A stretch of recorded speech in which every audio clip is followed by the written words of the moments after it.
બોડેલી ખાતે મહિલા સ્વાસ્થ્ય અને સશક્તિકરણના સંદેશ સાથે એક અનોખી સાડી દોડનું આયોજન કરવામાં આવ્યું.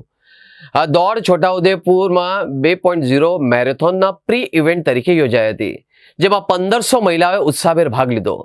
બોડેલી સેવા સદનથી અલીપુરા 4 રસ્તા સુધી યોજાયેલી આ દોડમાં યુવતીઓથી લઈને સિનિયર સિટીઝન મહિલાઓ સુધીની બહેનોએ પરંપરાગત સાડી પહેરીને ભાગ લીધો. તેમણે સ્વસ્થ નારી સશક્ત સમાજનો સંદેશ આપ્યો હતો. સેવા સદન ખાતે ધારાસભ્ય અભયસિંહ તડવી, જિલ્લા કલેક્ટર ગાર્ગી જૈન, શિક્ષણ શાસ્ત્રી ડોક્ટર તનુ જૈન, આસિસ્ટન્ટ કલેક્ટર મુસ્કાન ડાંગર, ડીડીઓ અને તાલુકા પંચાયત પ્રમુખ સહિતના મહાનુભાવોએ લીલી ઝંડી આપી અને દોડનું પ્રસ્થાન કરાવ્યું હતું. દોડ દરમિયાન મહિલાઓનો ઉત્સાહ વધારવા માટે વિવિધ કાર્ટૂન કેરેક્ટર અને ડીજેની ખાસ વ્યવસ્થા કરવામાં આવી હતી.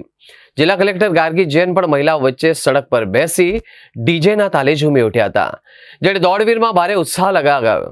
મહાનુભાવોએ પણ તેમની સાથે જોડાઈને ચીયરઅપ કર્યું. દોડ પૂર્ણ થયા બાદ ઉપસ્થિત મહિલાઓ, પોલીસ કર્મચારીઓ, મહાનુભાવો અને નગરજનોએ સાથે મળીને રાષ્ટ્રગીત ગાઈ દેશપ્રેમની લાગણી વ્યક્ત કરી હતી.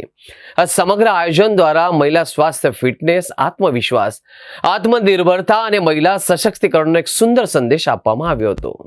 છોટાઉદેપુર મેરેથોનની સેકન્ડ ઇનિંગ્સના આયોજન કરવામાં આવી રહ્યું છે. એના પ્રી ઇવેન્ટના ભાગરૂપે આજે બોડેલી ખાતે સાડી દોડના આયોજન કરવામાં આવ્યું છે, જેમાં આશરે 1500 જેટલી મહિલાઓ સાડી પહેરીને બહુ ઉત્સાહ સાથે દોડ્યા હતા. અને આપણે બધા અહીંયા જોઈ શકીએ કે 7-8 વર્ષની દીકરીથી 17 વર્ષ સુધીની મહિલા જે છે એકદમ ઉત્સાહપૂર્વક બહુ ફાસ્ટ સ્પીડમાં બધા બહુ સારી રીતે દોડમાં પાર્ટિસિપેટ કર્યું હતું. બહુ જ સરસ ફિલિંગ થાય છે અને આગળ જે આવનારી મેરેથોનમાં બી પાર્ટિસિપેટ કરીશ, એમાં બી ફર્સ્ટ લાવવાનું.